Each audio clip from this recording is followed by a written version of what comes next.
Greetings and welcome to this edition of Positronic Hypersonic. I'm Barry P. Cook, and I want to talk to you about the film The Exorcist Believer, a sequel to the fantastic Exorcist film, which of course already had two sequels. But anyway, some people are calling it a requel, like it's a sequel but a reboot.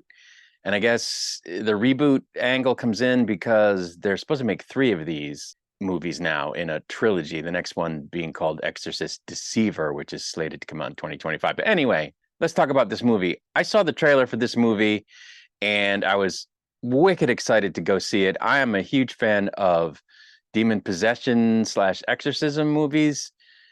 I grew up Catholic, and so I don't know, it stuck with me even though now I'm an atheist and I don't really believe in any kind of a higher power, but these movies always freak me out.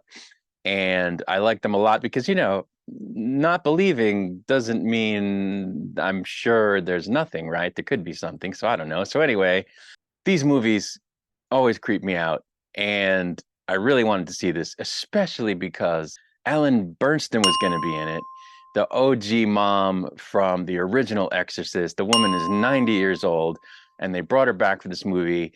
And in the trailer, the clips that they showed of her were just like crazy compelling and awesome, and I could not wait to see this movie. So let's talk a little bit about the plot. There are going to be spoilers in here, by the way, so if you don't want to get spoiled, now would be the time to bail. But anyway, the movie starts out very much like the original Exorcist in terms of the establishing cinematography.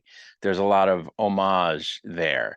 There's a lot of tribute paid to the cinematography of the original Exorcist film throughout this movie, actually, but especially in the beginning, because it's set up a lot like the beginning of the original Exorcist film. Anyway, Victor and his wife are on vacation in Haiti, and while he's doing his photography work there, his wife, who is like 12 months pregnant, apparently, is taken off by a child to get a special blessing from a Haitian priestess, at which point she retires to the hotel while he goes to photograph a church or the village they're in from the bell tower of the church. Anyway, and while at the hotel, the earthquake that struck Haiti in real life a number of years ago strikes. The movie is set at that time in the beginning, and the wife is injured, necessitating Victor having to choose between saving his wife or his daughter, because the doctors are not able to save both.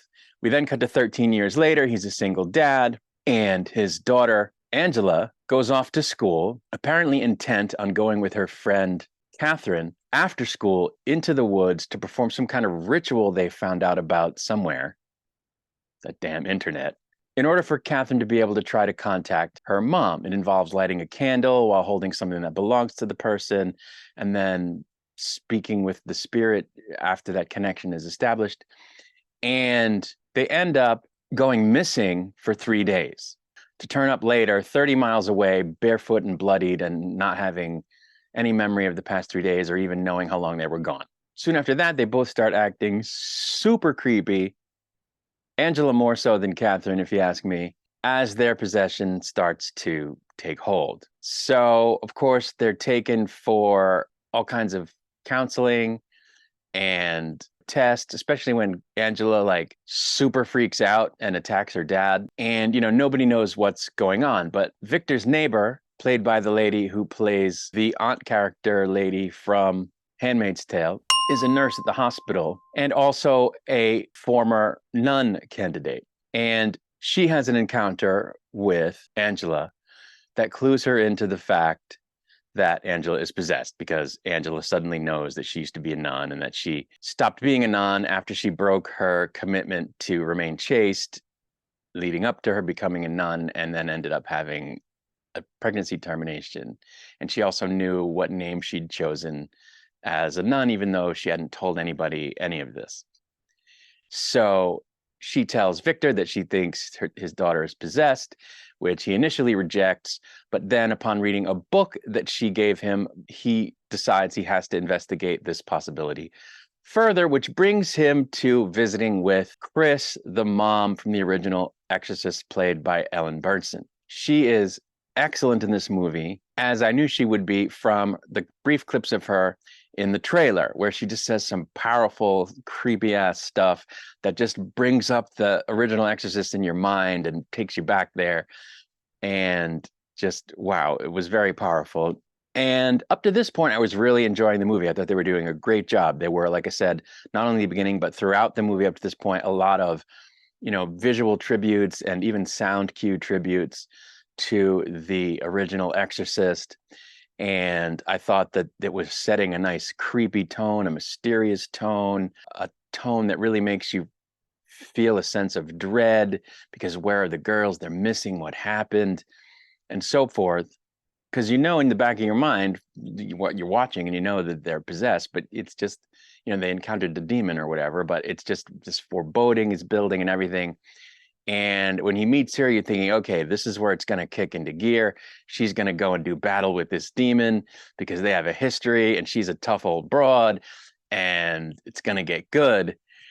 But that's not what happens.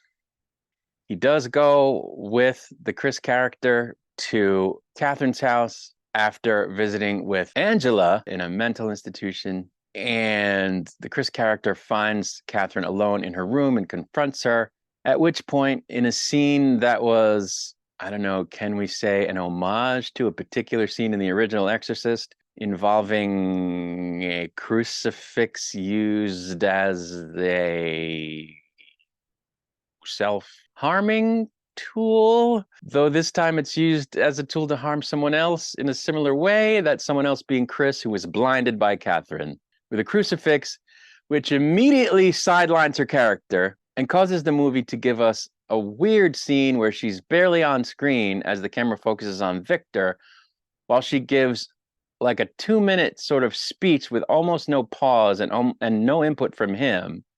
So it's not really a dialogue scene. It's like a soliloquy, you would say, in Shakespearean terms, about how the solution to this problem is bringing everyone together, bringing the people in the children's lives together to shake the demon off. And it just felt so like tacked on, like they didn't know what to do with her exactly, or couldn't think of any other way to use her in the movie without like taxing the stamina of a 90-year-old woman.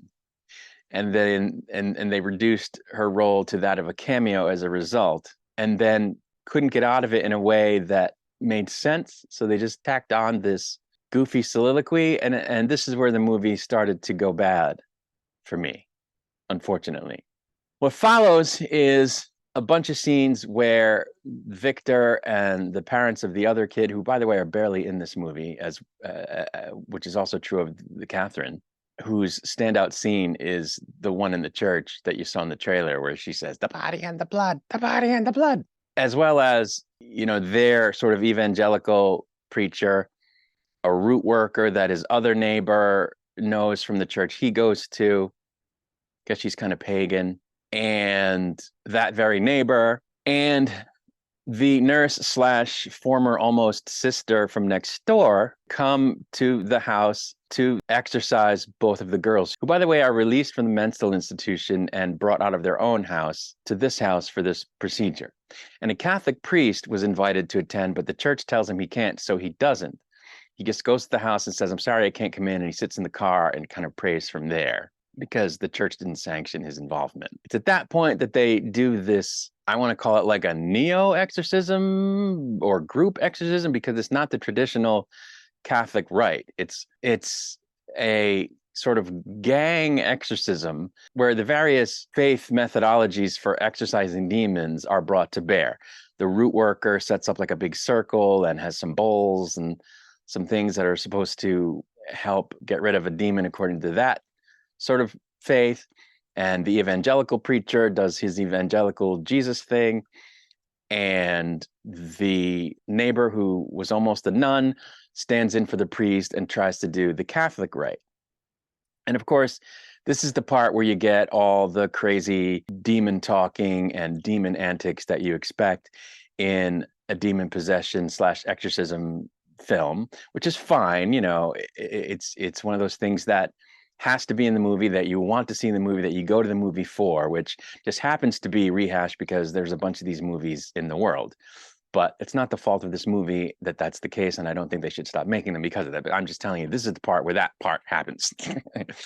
And I didn't find this part to be what it could have been and what it should have been.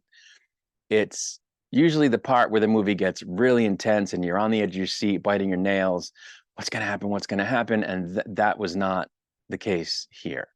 It's a big sort of jumble of the elements that should be there, and those elements are sort of done half-heartedly, I found. And so it's not great. There's, the bit from the trailer where the woman says their hearts are beating in sync, but it doesn't, you don't know why. It's just thrown in for the sake of creepy, but it doesn't really tie to anything. And they go through these motions of exorcism, and like I said, the demons say a bunch of creepy stuff and they try playing tricks on them, which is, again, the same kind of thing we've seen before, which is all fine. But then it ends with the demon saying, okay, well, I'll let you have one of the girls, but you can't have both. So I'm going to kill one and you have to choose. And of course, everybody said, okay, we can't choose. Don't give in to this thing. But then when it gets too intense for the father of Catherine, he chooses Catherine. And for a moment, it seems like the demon kills Angela and lets Catherine win. But then he flippity-floppities the script and takes Catherine, allowing Angela to live. And there's a bit of a sequence in there where you see Catherine like in hell being taken underwater by the demon, which I guess is supposed to symbolize her being taken to hell or whatever, right before she dies after it seemed like she was going to live. And that's pretty much where the movie ends. It ends with another voiceover about, from the nurse character, about how what really matters is believing, which I guess is why it's called Believer, and, being united and facing demons together and not being alone, even though you might be despairing over something or despairing over a possession, which I thought was kind of clunky. And the final scene of the movie, which I actually liked quite a bit, and we'll see if I continue to like it depending on what, if anything, they do with it in the next movies, is Chris in the hospital, who, by the way, hasn't seen Reagan in years since her book came out because Reagan was pissed at her and she doesn't know where Reagan is. It ends with the scene of her in the hospital as the camera is the point of view of someone walking into her room, at which point she says, "Victor, is that you?" And lo and behold, it's Linda Blair as Reagan, who leans in, touches her hand, and then crouches down where you get to see her face. And she says, "No, Mom, it's me." And that's where the movie ended. So not the worst movie in the world. I thought, like I said, it was good all the way up to the point where they sidelined Ellen Burstyn, at which point it took me out of the experience, because in that moment, the light bulb goes off in your head and you go, oh yeah, well, she's 90. And so they got what they could out of her without, taxing her endurance to the point where it would have been unhealthy for her, and then immediately sidelined her. So, and once you have that realization in your brain, which is painfully obvious by the way that she exits the film at that point, now your brain is aware that you're watching a movie, you know what I'm saying? And it pulls you out of it. So I didn't like that at all. And I didn't really like the approach of the community exorcism.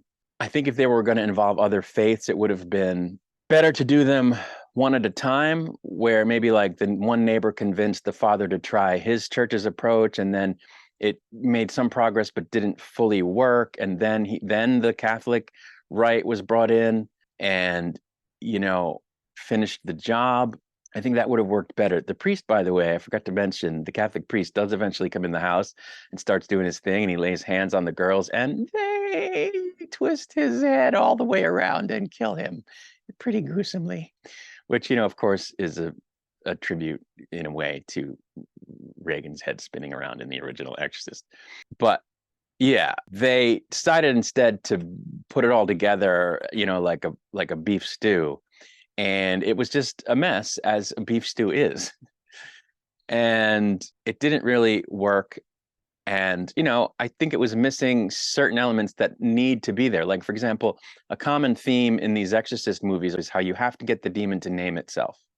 You have to know what demon you're dealing with. You have to get it to name itself, and that's how you sort of start to break it and loosen its hold on the person. There's none of that. They don't talk about that at all, and they never really seem to do anything to rile the demon up and get it to slip up and loosen its hold, which is what they do in most of these exorcism movies. They kind of just listen to it say crazy stuff. And while that's creepy, it's not the sort of mental chess that you want the exorcism in an exorcism film to be, because that's what makes it engaging and what makes you think about, you know, the whole idea of good and evil and which one is stronger and how do you defeat evil and what is evil's weakness. And it just wasn't that at all. It was just they say a bunch of words and, you know, there's a bunch of candles and bowls with various substances in them around the room, and this causes the demon to eventually say, all right, I'm going to go, but I'm going to kill one of them, which, by the way, is not something that happens in these movies. The demon doesn't ever make a deal with the people that are trying to exorcise it from whoever it's possessing. And if it says it's going to make a deal, it's lying and reneges on the deal. In this case, it carries through with the deal. It honors the deal, but in a way that sort of mind fucks the people, right? Because it does, in fact, let one girl live, which no demon in any of these movies would ever do because of a negotiation, you know? It ends up doing that because it's defeated and cast out. In this case, it's not cast out. It just says, I'll let one live if you do this. And then it does, in fact, do that, but just not the one that it said it was going to. So it sort of reneges on the deal, but at the same time honors it. And demons don't do that in these movies. They're not supposed to do that. So I thought that was super dumb. On the plus side, the performances were great. I thought the actor that played Victor was great. I thought the lady from Handmaid's Tale was great. The young lady who played Angela was fantastic. The young lady who played Catherine did a good job. And like I said, I thought that for the first, I guess, 2 acts, it really seemed like it was building to something. I got a sense of foreboding. I was invested.